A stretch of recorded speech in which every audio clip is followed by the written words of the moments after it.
This program and its contents are designed for information and educational purposes only. This program does not render medical advice or professional services and is not intended to be a substitute for professional care. The information provided here should not be used for the purposes of diagnosing or treating a medical or psychiatric condition. If you have or suspect you may have a health problem, consult your healthcare provider.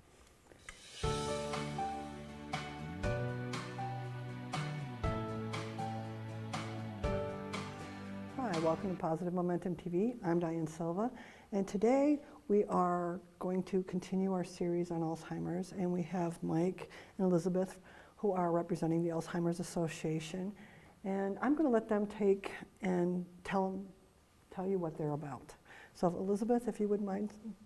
Absolutely. Well, my name is Elizabeth Chentland. I've been working for the Alzheimer's Association for a couple of years now, but prior to getting into this role, I'd volunteered for the association for several years. And the reason why I'm so passionate about the Alzheimer's Association is because, just like many people, Alzheimer's has personally touched my life. I was the family caregiver for my husband's grandmother prior to her passing. She was diagnosed with Lewy body dementia, probably 10 to 15 years too late. She was misdiagnosed bipolar when actually she had Lewy body dementia, and so there were many challenges that we had getting her a proper diagnosis in a rural area, and it was just a really good learning opportunity for me to be involved with her care, and also just to work with her and maximize her independence as long as possible. Upon closing my relationship with her and her passing, I decided to go to college and get a master's in public health, and I've been dedicated to Alzheimer's ever since. Okay. And Mike, would you like to you've been here the last couple of weeks, and we'd like you to recap if you would, because some people may just be picking up now. My name is Mike Hughbanks, and I started volunteering with the Alzheimer's Association last fall. Okay. I was diagnosed in August of last year with early onset Alzheimer's. I was still fully employed at the time, and because of the memory issues that I had at the time and also mild cognitive impairment, I had to quit my job and went on disability. So since then I've been volunteering with the Alzheimer's Association. I'm a peer support volunteer, which means that other people that have just been diagnosed, it's nice for them to be able to talk to someone that's been there. It's good, that we have the medical support, the medical community, but it's still not the same as being able to talk to someone else that's been diagnosed. So I do that, and also been doing some speaking engagements. Again, this is my passion now that I'm not able to work anymore. So I do speaking engagements to basically tell my story. My goal is awareness. I want people to be aware of the disease. 5 years ago, I didn't know what Alzheimer's disease was. But once you're diagnosed, you tend to learn pretty fast. Whether you want to or not. Yes. I also understand you're in the process of writing a book. I am writing a book. I first started writing a blog in September of last year. The blog has been going very well. We've had a lot of responses. We had a lot of hits, a lot of people viewing the blog, and I was contacted then by someone that thought that there wasn't just the information that they'd seen in the blog, that it would be worthwhile for me, because I do have kind of a unique story, that it would be a good possibility for me to write a book. So I have, that's kind of my new venture, I guess, is I've got started on the book.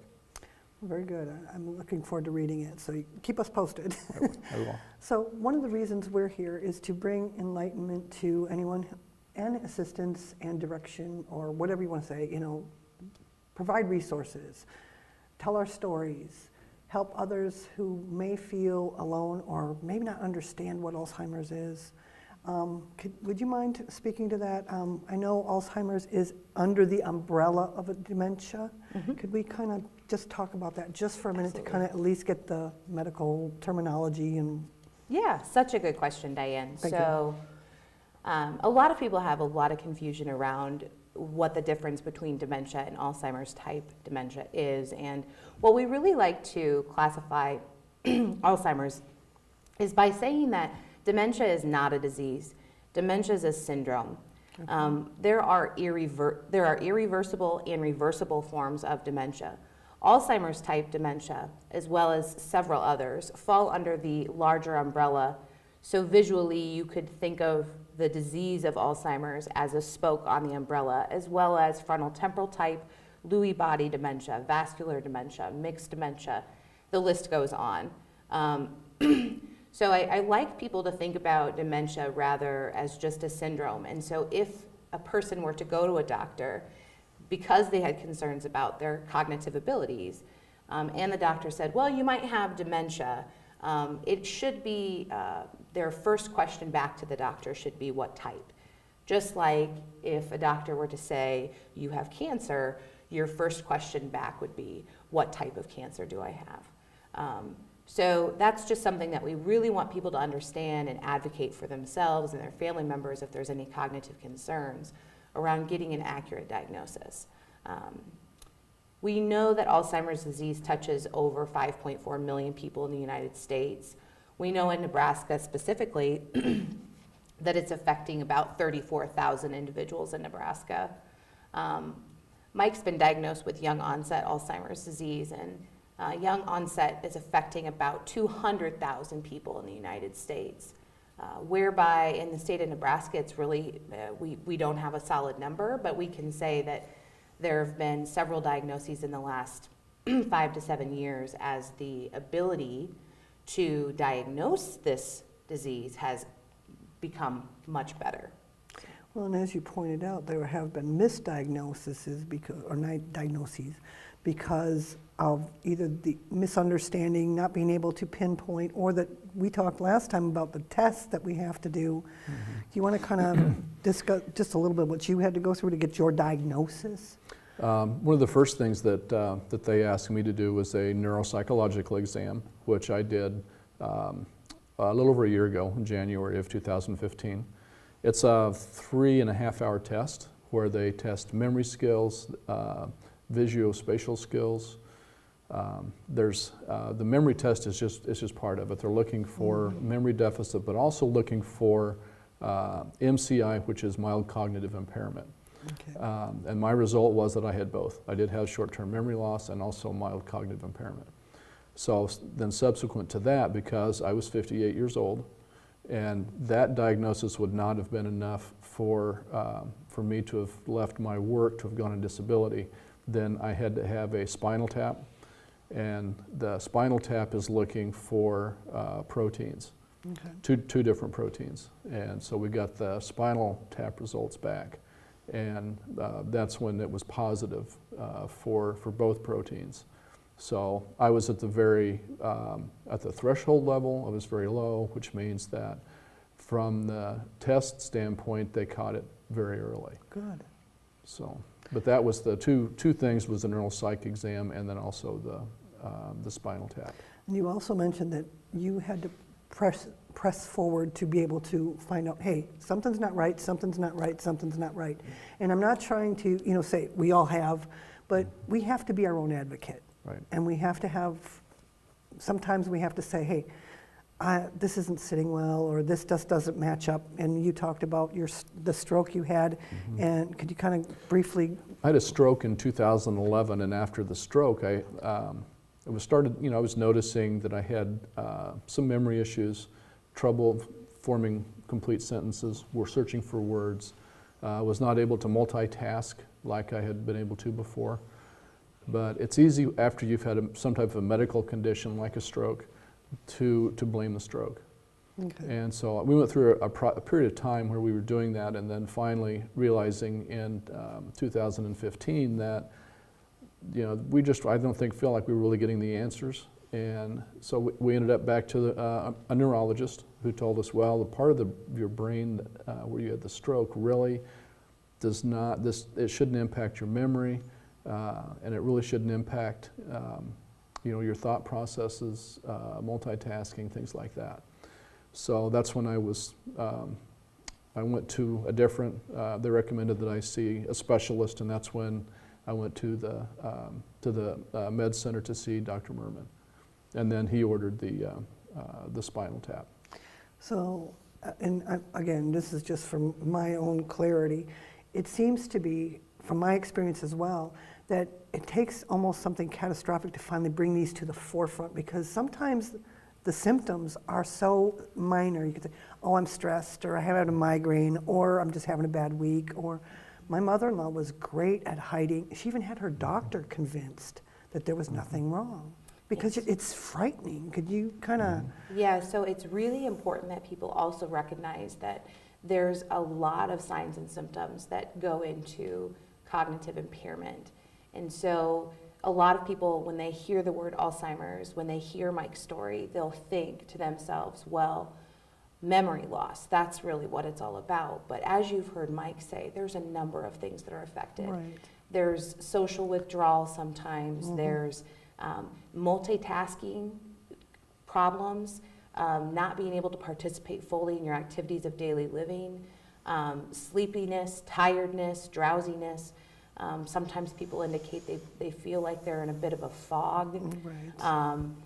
They also, sometimes the first thing is visual spatial impairment, where there's it's hard for individuals to recognize where they are in relative to their space.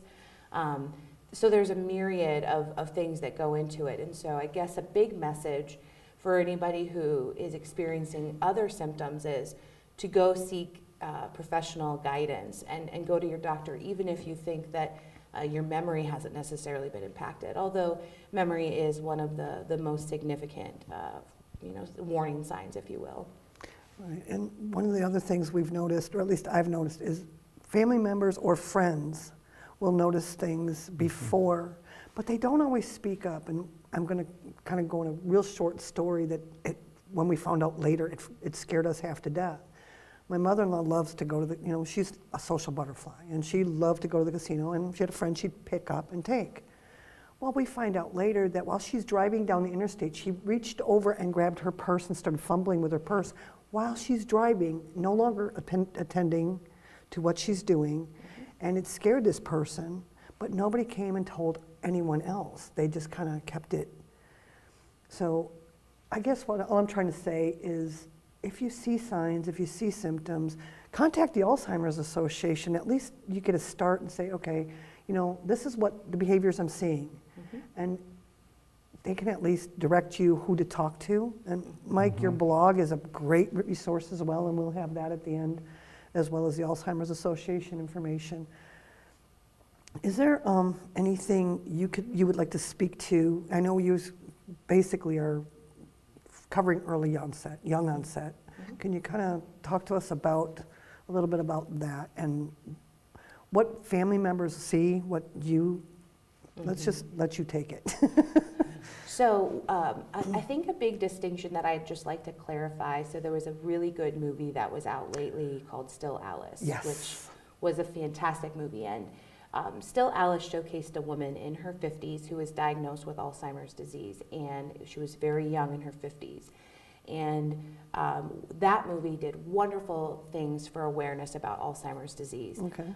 One of the things that I would like to highlight about that is that when it comes to young onset, people who have a deterministic gene are less than 5% of the overall population of individuals who are diagnosed with Alzheimer's, meaning Thank you. that only 5% or less of the population living with Alzheimer's actually have a genetic markup, a genetic component gene that absolutely dictates that they will develop the disease at some point in their life. In Still Alice, she was a person who had a deterministic gene. Okay. Now, young onset, people with deterministic genes oftentimes do develop the disease very young, younger than perhaps somebody who does not. But the vast majority of people with dementia do not have a deterministic gene.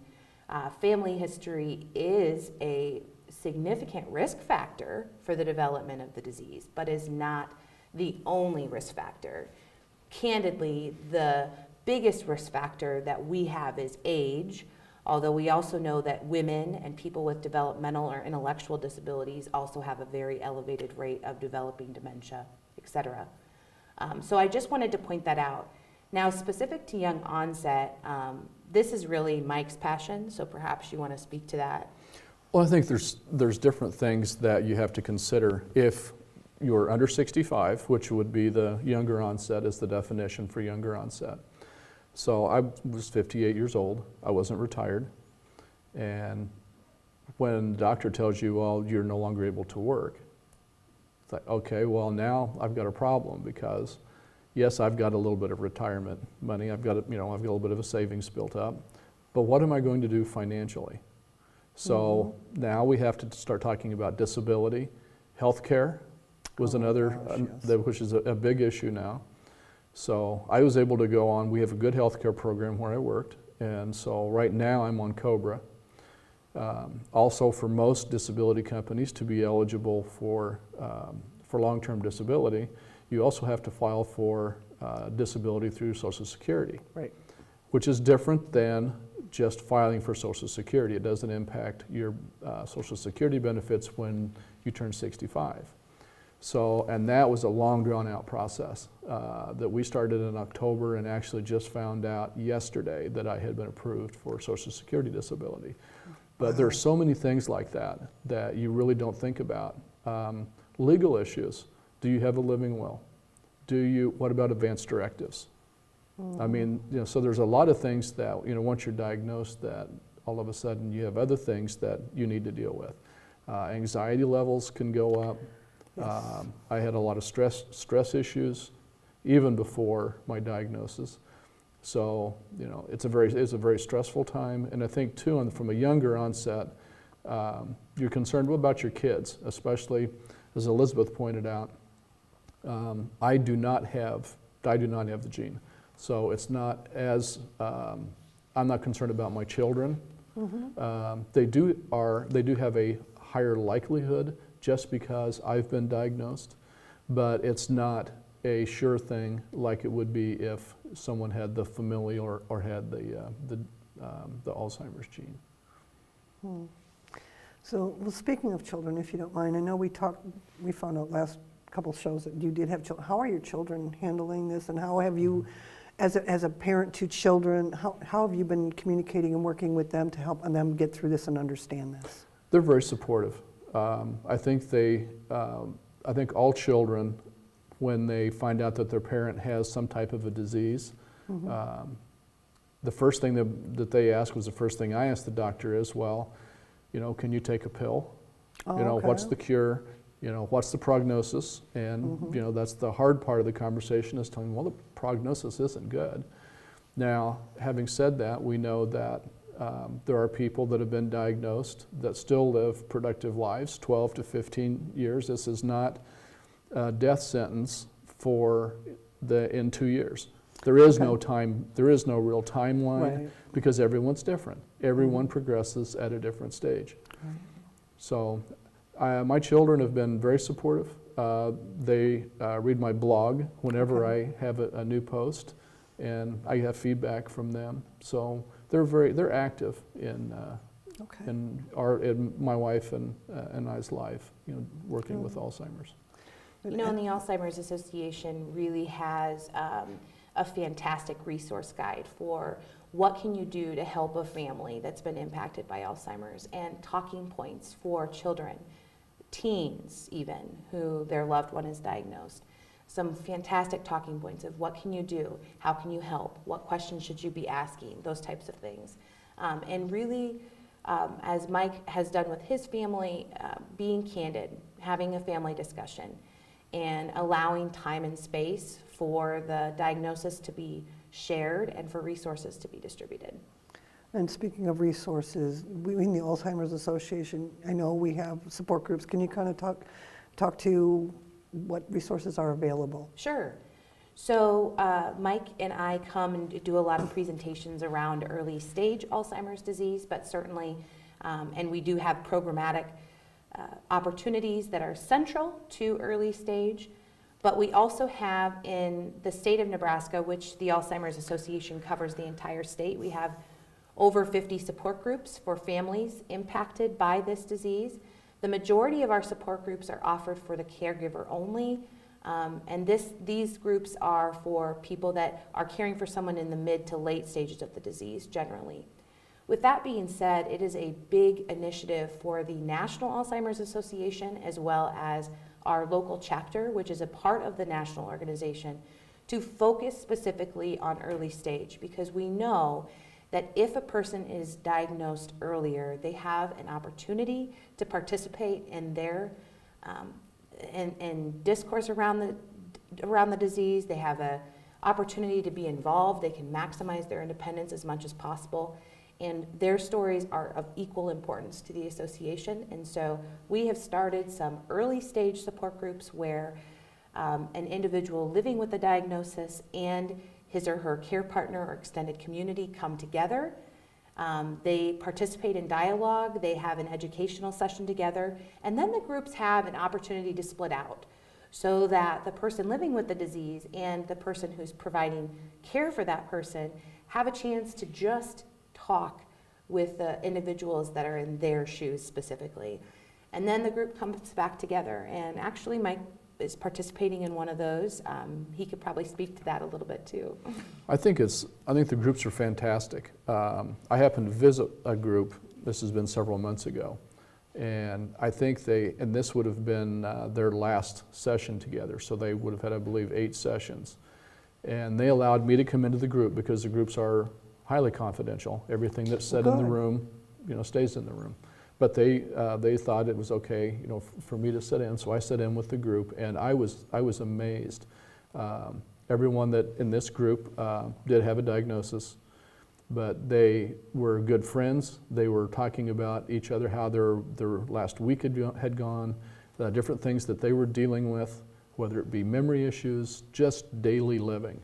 And they were offering each other suggestions. Well, I use sticky notes, but there were just a lot of different things that they were talking about, very close camaraderie between the group. And this wasn't led by anyone. There's a facilitator in the room, but honestly, the facilitator just kind of sits there, and the group they talk to each other.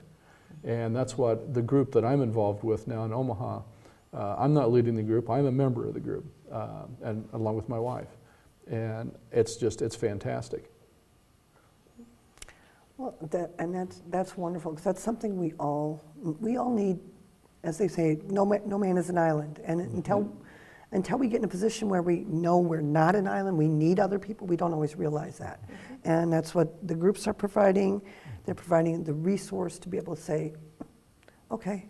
You also mentioned the people with diagnosis, and you're kind of an advocate and someone that they can come and talk to. Mm-hmm. I know there are people who, when they get a diagnosis of something, they're going, all they hear is wah, wah, wah, wah, wah, and then their anxiety just shoots through the roof and they're not ready. Can you kind of speak to that, as well as, what your role would be? So when someone gets a diagnosis, and they, part of that process, at least in the metro, most of the specialists in Omaha, they have a packet that they will give someone with a diagnosis, and included in that packet is information about the local Alzheimer's Association, and they are it's recommended to them by the medical staff that they contact the Alzheimer's Association, because they do have a wealth of resources. And then the second part of that would be, if they want to get in contact with someone, to talk to someone, then they'll get that information through the Alzheimer's Association, and they will actually connect me with that individual, and we will have a phone conversation. And it's so different talking to someone that's been there. Right. I think that's because we can relate. I can relate to everything they're going through because I've been there. Right, and that's very important. Because otherwise, it's someone who has never been married giving counseling to someone who has, Right. Who is married, or giving relationship advice. Mm-hmm. If you've been there, you may not know exactly what that person's dealing with, but you know the emotions and, at least their path. Now, we have to wrap up in a few minutes. Is there any last, couple pointers you'd like to give someone, or ideas, before we wrap this up? I think probably, to me, one of the things that it probably concerns me after visiting with other support groups, I know there are a lot of people out there, they go to the doctor and they get the diagnosis, and then nothing happens. 6 months is their next appointment, or a year is their next appointment. They don't contact the Alzheimer's Association. And I guess that's what I would like to get across is there are a lot of resources out there. There are people out there like Elizabeth and I, we want to help. This is my passion now. I want to help. And family members, whether it's children, the siblings, you see anything changing in a parent, changing in a loved one, whether it's a little bit of memory issue, don't just automatically write it off, that it's part of the aging process. Because it may not be. It may be more serious and they need to go see their doctor. Okay. I would say that one of the greatest resources that you have at your disposal, everybody has at their disposal, is a fantastic local staff at the association, but also we have so many community partners. And you need to understand if you've been recently diagnosed or your loved one has been recently diagnosed that we aren't an island either. The association works with a lot of partners. We have a lot of resources in the local community. And finally, we have a fantastic 24-hour helpline. And I think that's so critical for people to know that they can call 24 hours a day. And that number is 800-272-3900. And we will put that at the end of the show. Anyway, thank you very much, Mike, Elizabeth, and I hope we have you back. And thank you very much for watching. I hope this helped, and I hope you have the best day ever. Have a great day.